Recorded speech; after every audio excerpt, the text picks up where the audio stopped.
पन्हाळा तालुक्यातील कोर्लेतर्फ ठाणे ग्रामपंचायतीने गायरान गट नंबर 937 मधील मालमत्ताधारक दत्तात्रय हिंदूराव चौगुले, चंद्रकांत गोपाळ चौगुले, विलास सदाशिव चौगुले व बळवंत गोविंद चौगुले या सर्वांना गायरानातील अतिक्रमणासंदर्भाने अतिक्रमण काढून टाकण्याच्या अनुषंगाने तोंडी तसेच लेखी नोटिसा दिल्या होत्या.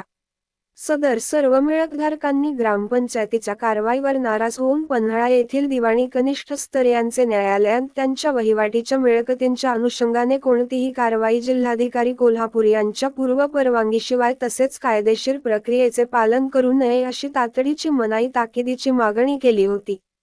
दत्तात्रय हिंदूराव चौगुले यांनी दाखल केलेल्या दाव्याच्या कामी सुनावणी होऊन सहदिवाणी न्यायाधीश कनिष्ठ स्तर पन्हाळा यांनी ग्रामपंचायतीच्या विरुद्ध ग्रामपंचायतीने सदर मिळकतधारकाच्या विरुद्ध सदर मिळकतधारकाच्या मालकी वहिवाटीला ग्रामपंचायतीने अथवा त्यांचे तर्फे कोणी इसम, नोकर, चाकर यांनी हरकत अडथळा करू नये अशी तूर्तातूर्त मनाई ताकीद ग्रामपंचायतीच्या विरुद्ध दिली.